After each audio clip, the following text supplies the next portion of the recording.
my friend. This is Arrogant Aaron, and I wanted to do my juggling video. I wanted to do this video for two reasons. First, I wanted to see, can I juggle and talk at the same time? But I also wanted to do my first video with a camera operator. So here I am.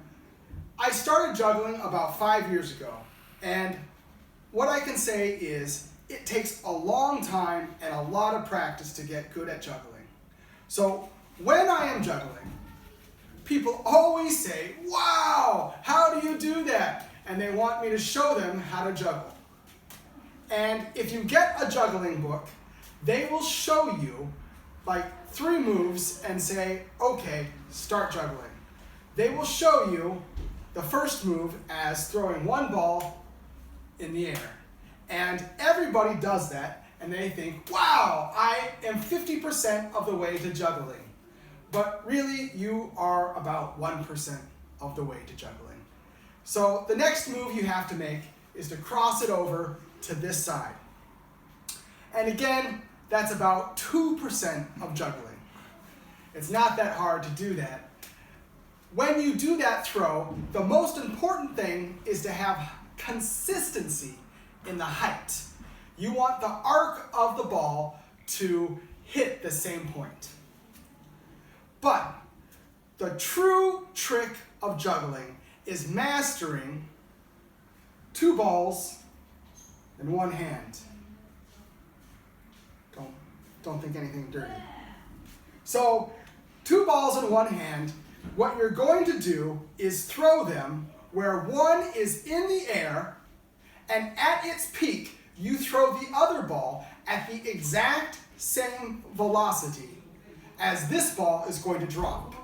And then you have a perfect rhythm, and you can begin juggling. And really, it's not the throw, it's the rhythm that is the challenging part. Now, there are 2 tips I would give to someone learning to juggle. The first one, and it is the most common mistake I see someone make, is they want to throw the ball in the way that we all throw balls.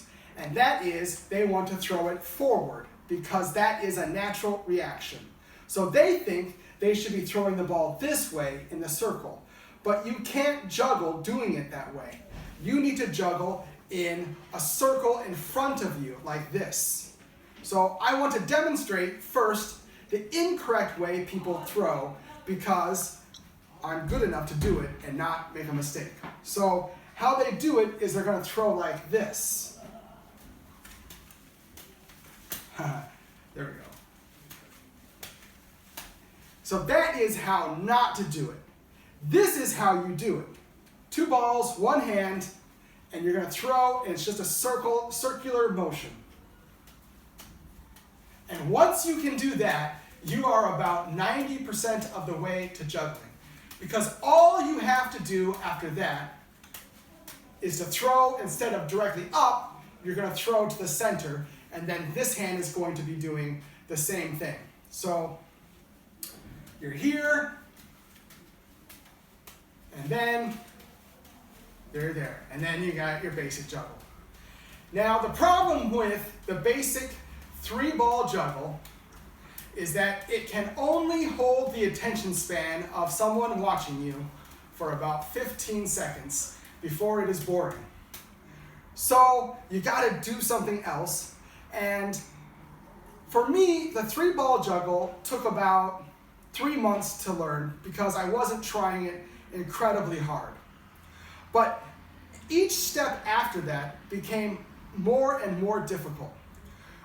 I watched a few jugglers, and the thing they recommended after you can do a 3-ball juggle is to be able to rotate to each hand and do all 3 steps 1 minute each, so for 3 minutes. So what they would say is you should be able to do this for 1 minute, throw it here for 1 minute, and then do here for 1 minute.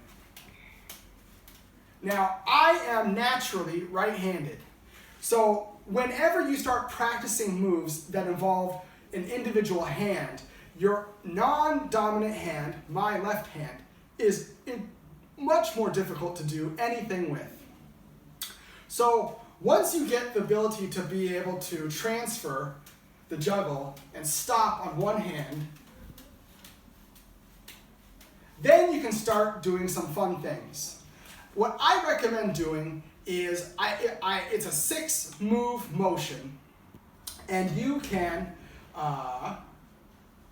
essentially go one way, the other way, and then 2 independent throws. And the move in and of itself is not that interesting to watch, but the skill to do it will make you a better juggler. So if you go 1, 2, 1, 2, 1, 2. And if you saw what I did, I spun it this way, spun it that way, and then 2 independent throws that didn't cross over. So 1, 2, 1, 2, 1, 2. And then throw it over, 1, 2, 1, 2, 1, 2. And once you can do that, you are pretty good. So now, let me show you a little bit of my juggling when it's all together and I have all of my moves.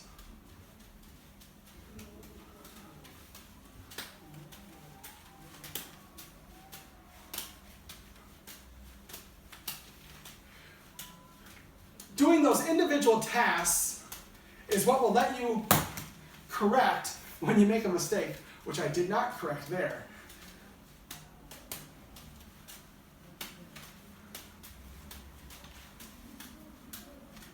And kind of do a little spin, then throw it back.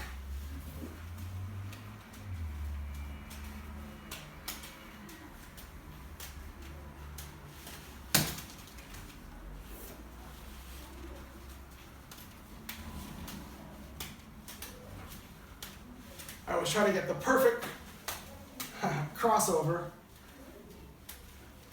So that is what I have learned in juggling for about 5 years. To go beyond that to 4 or 5 balls requires a lot more height than I have in my building. And frankly, it's not as interesting to watch. Because when you go to a 4-ball juggle, you're juggling 2 separate things on 2 hands. And it's just not as interesting to watch because you don't have the time in the throws to do the little tricks. But a 4-ball juggle, looks something like this. And I just don't, it's not that interesting to watch. And then a 5-ball juggle, you actually, because of the dropping time and you have 2 balls, you have to double the height to be able just to have a 5-ball juggle. And then to do tricks, you actually have to go 3 or 4 times higher and the height that you throw your regular 3 balls. So I'm pretty much, this is where I'm at. I have fun with it. I've never met anybody who can juggle as well as I can that's an average day person, except for like the professionals you can see on YouTube. So my hope is the next step, someday my wife will let me buy flaming juggling balls, and then I can go outside and juggle fire. This is Arrogant Aaron, hoping and praying someday I can have my fire juggling balls. And that'll be fun. And I hope I don't burn to death when I have them. Have a good day.